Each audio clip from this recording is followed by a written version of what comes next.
My parents took my business profits for family needs, so I transferred everything vanished and let them realize their golden son was their only investment left. I remember the nights when the apartment was empty, my laptop glowing in the dark, and my mind racing with code, pitches, and potential clients. Every email reply from investors felt like validation, every small success a personal triumph. My brother, Alex, always had it easier, smooth grades, sports trophies, endless compliments from mom and dad. I'd sit across from them at dinner, sharing my small wins, hoping for a flicker of pride. But all I'd get were polite nods, followed by a story about Alex's latest achievement. It stung, but I told myself that one day, my work would speak louder than their favoritism. I trusted my parents enough to let them handle some minor financial dealings for the startup, thinking, they'll help me. They always want the best for me. Mom would occasionally say, "We just need a little cash for the car repair or the household bills, of course. We'll pay it back soon," and I'd sigh, offering the money, believing it was temporary. Those moments were small cracks I didn't notice, like tiny splinters in a wooden floor. Even Alex, the golden child, seemed impressed on the surface, occasionally asking for advice on apps or software ideas, and I'd help without hesitation. I wanted the family to feel proud, to see that I could carve my own path outside of Alex's shadow. But beneath the smiles and reassurances, I began to sense a subtle distance. The glances, the helpful suggestions, the casual borrowing, it all felt harmless at the time. But I now realized that those were the first seeds of betrayal. Every night, as I locked my laptop and stared at the ceiling, I felt a mix of exhaustion and determination. The dream was mine, built from late nights, skipped meals, and unwavering focus. I told myself that success would silence the whispers, the comparisons, and the doubt. What I didn't realize was that the people I trusted most, my family, were quietly waiting for a chance to step into my world, not as supporters, but as predators disguised in love. The foundation was set: ambition, trust, and pride. Everything else would come crashing down sooner than I could imagine. I'm a 27-year-old guy, and by the time the second year of my startup rolled around, the excitement was starting to mix with exhaustion. Investors were responding, the prototype was shaping up, and for the first time, I felt like I was stepping out of Alex's shadow. But the excitement was fragile. My parents kept popping up with small requests: an unexpected car repair here, a sudden medical expense there. Each time, I handed over the money without hesitation. I thought I was helping my family, but looking back, it was more like I was funding their comfort while my dreams carried the weight. Alex, ever the charming brother, started visiting more often, always asking innocent questions about the business. "How's the new app coming?" he'd ask, leaning casually against the wall, a half smile on his face. I'd explain patiently, share my excitement, and give him tips, believing I was helping him learn. I never suspected he was taking mental notes for himself, storing every detail, every flaw, every untapped opportunity. I was blind to the fact that the person I trusted most outside the family might one day exploit that trust. There were subtle moments too. Mom would casually mention, "It's hard seeing Alex struggle a little at work. Maybe he could use a push." I nodded, distracted, thinking it was harmless. Dad, in his usual distant way, praised Alex's business ventures on social calls, never mentioning my efforts unless pressed. I felt a quiet frustration building inside me, a mix of pride in my work and hurt from the lack of recognition. Yet, I convinced myself that my success would eventually speak for itself, that patience and persistence were all I needed by the end of the year. I began noticing small discrepancies. Funds I thought were earmarked for my startup seemed to vanish, and emails from vendors hinted that payments were delayed or mismanaged. When I asked my parents, they smiled, waved it off as minor bookkeeping mistakes. I wanted to trust them, so I let it go. But a tiny, nagging unease started to grow like a shadow at the edge of my vision. The dream I had built with sweat and sleepless nights was still alive, but the cracks were forming. The family I thought would protect me, cheer me on, and stand behind me quietly began walking a dangerous line. And I didn't even see it yet. I'm a 27-year-old guy, and by the third year of my startup, I was running on caffeine, adrenaline, and stubborn pride. The app was finally gaining traction. Small clients were signing contracts, and I felt closer than ever to proving that I could succeed without living in Alex's shadow. But that year, the first real sting of betrayal hit me like a punch I never saw coming. I had asked my parents for a minor loan to cover some urgent software development costs. I assumed it would be straightforward, just numbers on paper. Instead, it became the moment I realized how easily trust could be twisted. Mom and Dad returned my funds a week later, or at least, they said they did. When I checked the business account, the amount was short, missing chunks I didn't recognize. Confused, I called Dad. "It's nothing serious," he said, voice calm. "Just had to cover some unexpected bills for the house." You know how it is. I wanted to believe him, and I did. I convinced myself it was temporary, that they would pay me back in full. But that was the first time I noticed the thin line between familial support and exploitation. Then there was Alex. I trusted him too, showing him new features, letting him beta test the app, asking for honest opinions. One afternoon, I overheard a conversation he was having on the phone, subtle but unmistakable. He was pitching an idea eerily similar to mine to one of my potential clients, laughing like it was a casual chat. My stomach twisted. I wanted to confront him, scream, demand explanations, but I stayed frozen, hoping I was imagining it. Could my own brother, the person I confided in daily, really be undermining me? That week became a blur of anxiety and disbelief. I stayed at the office late, double-checking accounts, scanning emails, making mental notes of every interaction. Everything felt tainted. Even the victories of the startup no longer brought the pure satisfaction they once did. A creeping fear settled in my chest. Maybe I wasn't just fighting the industry, the investors, or the sleepless nights I might be fighting my own family. The dream I had poured years into suddenly felt fragile. The cracks I had ignored were widening, and the people I trusted most, my parents, my brother, were quietly reshaping the battlefield. What I once thought was family support was turning into a trap I couldn't yet see fully, but the sting of betrayal had already begun to take hold.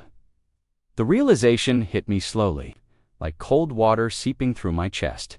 I had spent years sacrificing sleep, friendships, and social life for this startup, believing that my family's trust was a safe foundation, and yet, in a single week, that foundation began to crumble.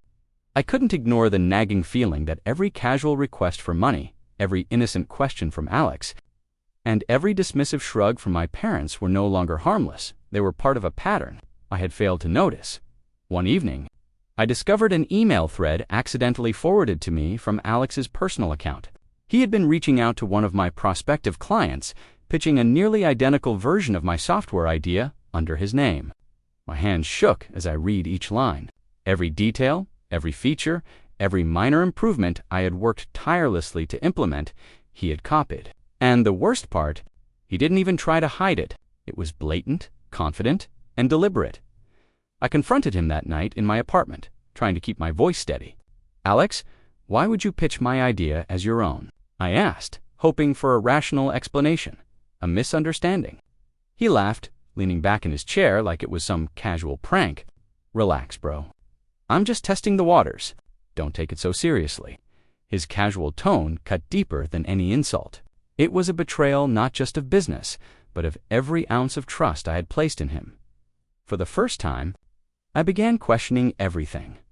The financial advances my parents asked for, the casual praise for Alex, the subtle undermining I had dismissed as sibling rivalry. It all felt interconnected, like threads of a carefully woven trap I had never seen coming. Sleep became restless, focus became fragmented, and every interaction with family was tinged with suspicion. By the end of that week, the startup felt less like a dream and more like a battlefield. I was still determined to succeed, but the emotional cost was mounting faster than I had ever anticipated. The people I loved most had revealed themselves not as supporters, but as predators quietly circling the life I had built. And I knew, deep down, this was only the beginning. I'm a 27-year-old guy, and by the fourth year of my startup, the weight of betrayal had become impossible to ignore. The excitement and pride I once felt had been replaced by suspicion and exhaustion. Every interaction with Alex now felt loaded, every conversation with my parents tinged with unease. What once felt like support was now suffocating, a subtle pressure that kept building, pushing me toward a breaking point I couldn't yet name. It started small, parents asking for temporary access to funds, Alex showing up unannounced to help with client calls. At first I told myself it was all harmless. But then one morning, I discovered that a crucial client had signed a deal with Alex's name on it, not mine. My heart sank. The pitch I had spent weeks perfecting, the demos I had rehearsed tirelessly, had been stolen while I trusted the people closest to me. I confronted Alex, but he shrugged and smiled like it was a joke. "Business is business, bro. Don't be so dramatic," he said. Meanwhile, Mom and Dad continued to blur the lines between family and business. They praised Alex in casual conversations with friends, while quietly criticizing my obsessive dedication. They asked for more advances, framing them as helping the family, while simultaneously discouraging me from hiring extra staff or investing in growth. I felt trapped, as if every step forward for my startup came with invisible chains. The tension at home started to seep into my work. I caught myself overthinking emails, double-checking every transaction, second-guessing every client call. Sleep became scarce, meals rushed, and my passion for the startup, once unshakable, was slowly eroding. My dream was no longer mine. Alanet had become a battlefield, and the people I loved were the enemy I never expected by the end of that year. I realized the truth, the trust I had given freely. The love I had assumed was unconditional had been weaponized against me. My family wasn't just failing to support me, they were actively undermining everything I had built. The nightmare I had ignored was now unfolding in full, and I had no choice but to confront it head-on. I'm a 27-year-old guy, and by this point, the betrayal had grown too heavy to ignore. The startup I had nurtured through sleepless nights and relentless effort was no longer a source of pride, it was a minefield. Every phone call, every email, every family visit carried the risk of another stab in the back. I began to realize that the people I trusted most, my parents, my brother, had been quietly eroding my foundation for years, and I hadn't even noticed until the damage became undeniable. It all came to a head one evening when I logged into the business account to prepare for a major investor pitch. Panic gripped me. Several large deposits I was counting on were missing. Heart racing. I retraced every transaction and discovered the truth. Funds I had earmarked for product development had been siphoned off by my parents. Disguised as family emergencies, my hands shook as I stared at the numbers. I felt disbelief first, then a wave of anger so strong it physically burned. I confronted my parents that night, trying to stay composed. "Why would you take money from the business like this? It's not yours, it's my livelihood," I shouted, voice breaking. Mom's response was eerily calm. "We needed it. You'll understand when you have a family of your own." Dad just shook his head, muttering about responsibility and family duty. I realized then that their idea of family loyalty was a twisted justification for exploitation. I discovered he had been quietly courting one of our key clients behind my back, presenting himself as the face of the startup while I was still struggling to fund operations. When I confronted him, he laughed and said, "It's just business. Don't take it personally." His words were a dagger. The brother I had confided in, trusted, and admired had become my fiercest competitor inside my own family.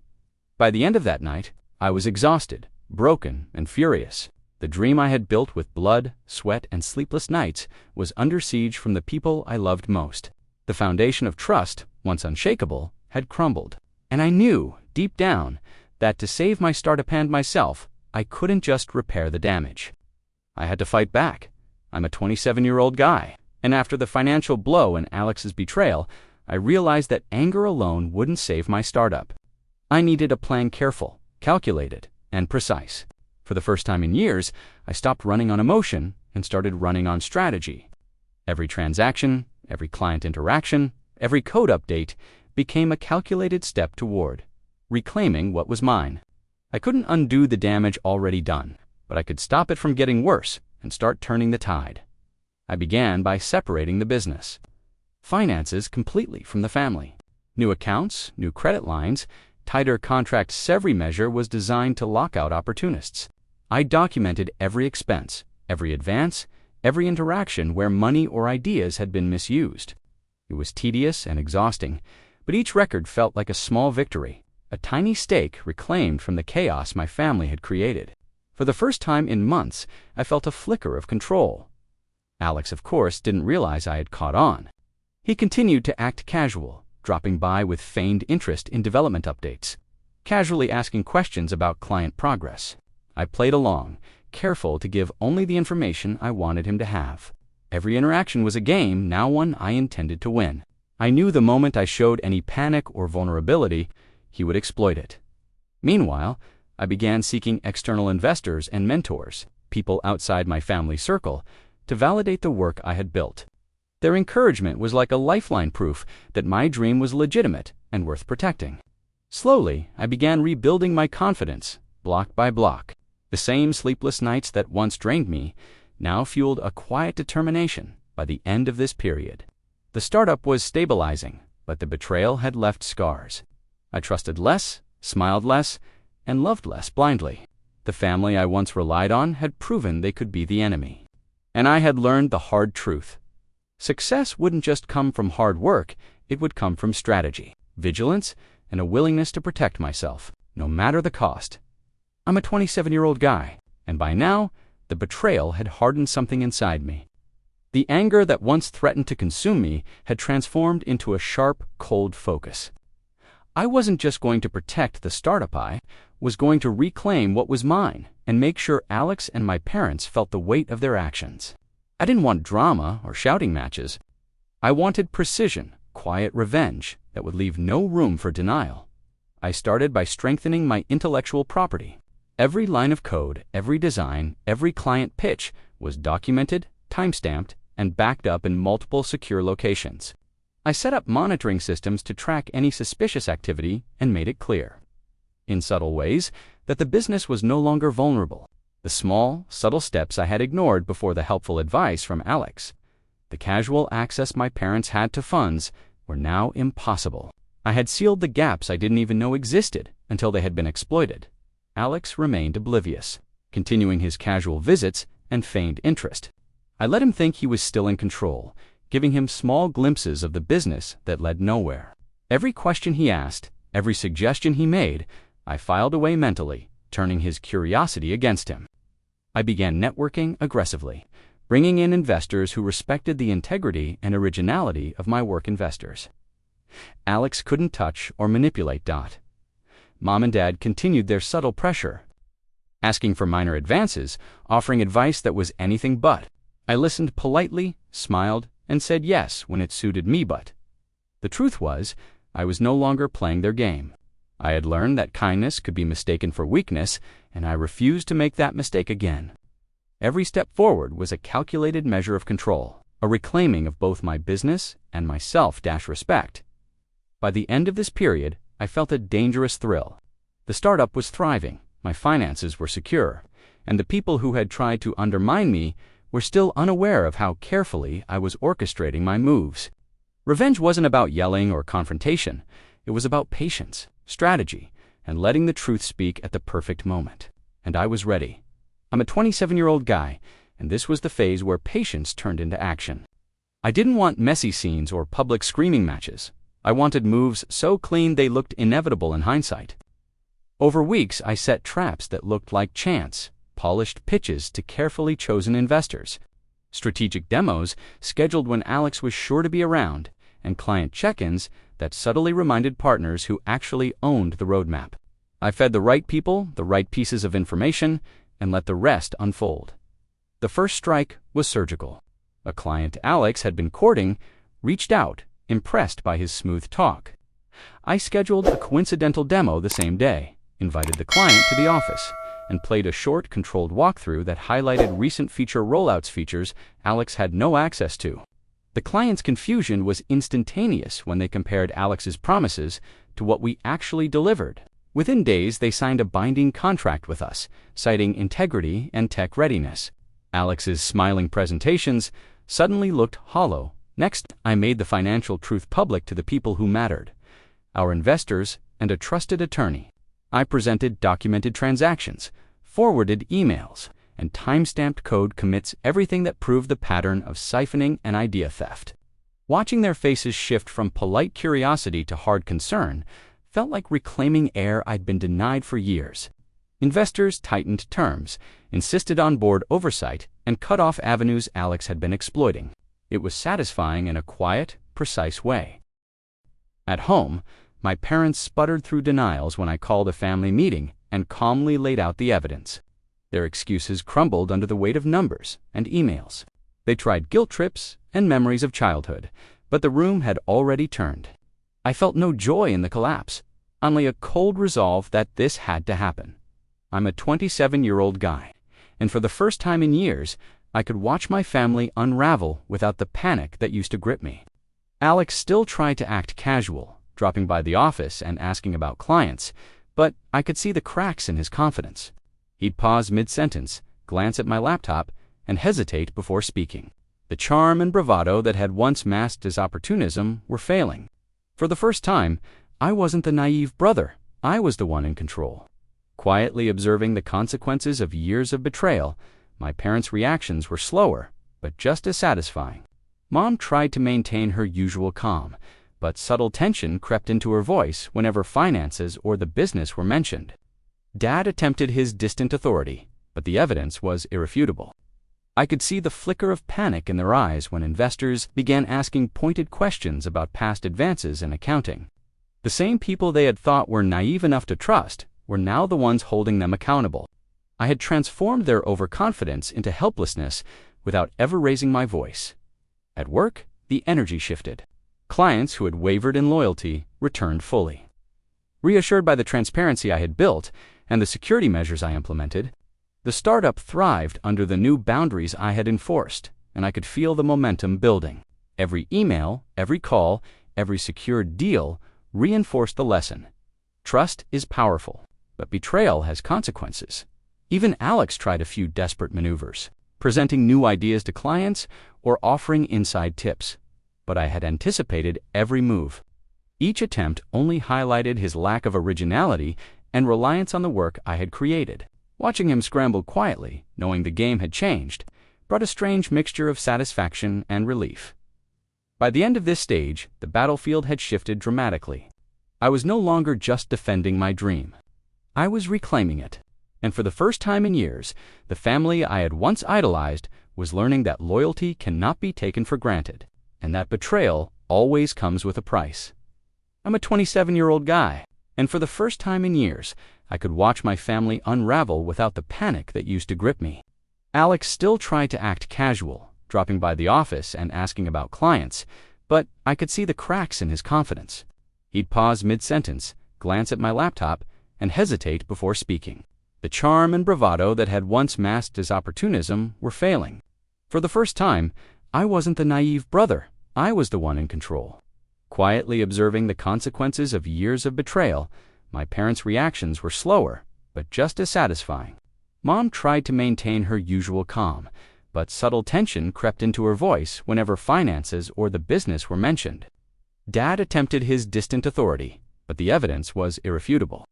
I could see the flicker of panic in their eyes when investors began asking pointed questions about past advances in accounting. The same people they had thought were naive enough to trust were now the ones holding them accountable. I had transformed their overconfidence into helplessness without ever raising my voice. At work, the energy shifted. Clients who had wavered in loyalty returned fully. Reassured by the transparency I had built and the security measures I implemented, the startup thrived under the new boundaries I had enforced, and I could feel the momentum building. Every email, every call, every secured deal reinforced the lesson. Trust is powerful, but betrayal has consequences. Even Alex tried a few desperate maneuvers, presenting new ideas to clients or offering inside tips, but I had anticipated every move. Each attempt only highlighted his lack of originality and reliance on the work I had created. Watching him scramble quietly, knowing the game had changed, brought a strange mixture of satisfaction and relief. By the end of this stage, the battlefield had shifted dramatically. I was no longer just defending my dream. I was reclaiming it. And for the first time in years, the family I had once idolized was learning that loyalty cannot be taken for granted, and that betrayal always comes with a price. I'm a 27-year-old guy, and by now, the startup was no longer just surviving, it was thriving.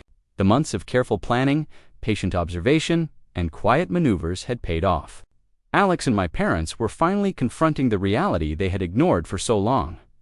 I wasn't naive, I wasn't weak, And I wasn't someone to be taken advantage of. Every client secured, every investor reassured, and every protected line of code was a testament to the effort I had poured into this dream and to the lesson they were finally forced to learn.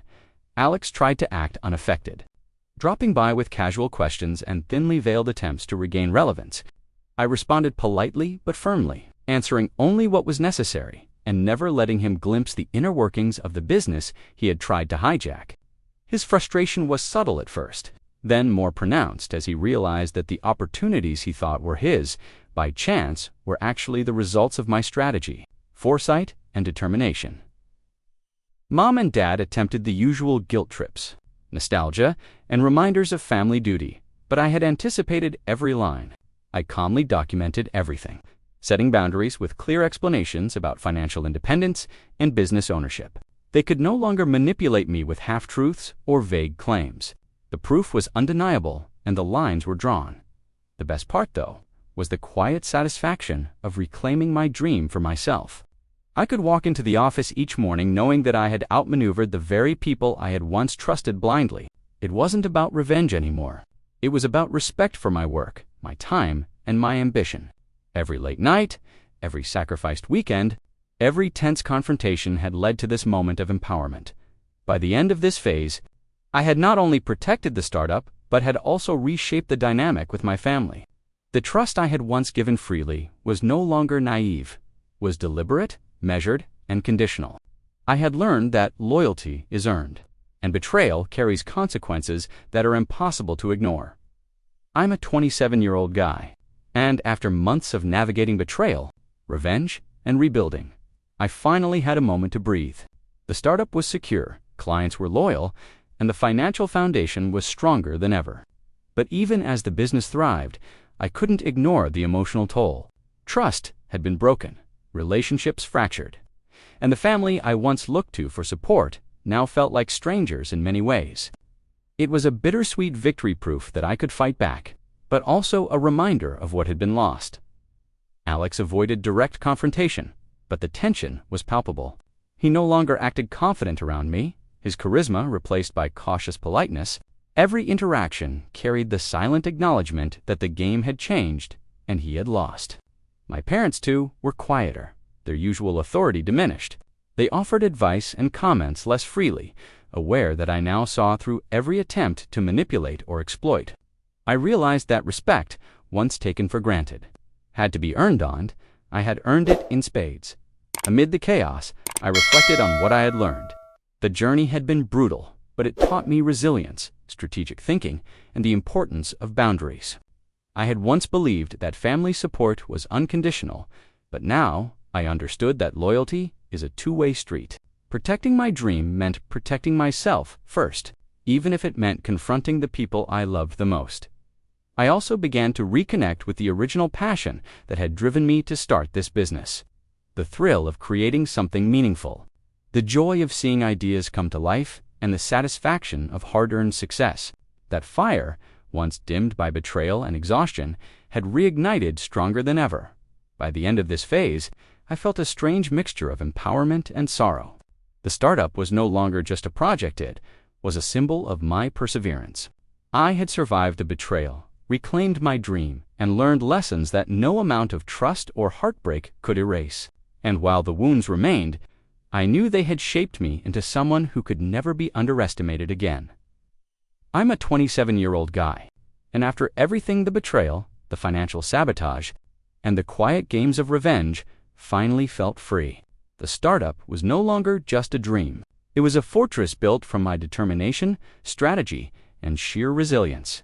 Alex no longer had influence. My parents no longer controlled the narrative. And for the first time in years, I could walk into my own life with confidence, knowing that nothing I had built could be taken from me without my consent. The final act wasn't dramatic or vengeful in a loud way, was subtle, undeniable, and absolute. Clients who had wavered or been approached by Alex were now fully loyal. Investors were firmly on board, and the business was running smoother than ever. Every attempt at manipulation from my family had been neutralized. Every opportunity they tried to claim had been carefully secured by me. It wasn't about proving I could fit it. It was about proving that the dream I poured my life into was untouchable when I defended it with strategy and precision.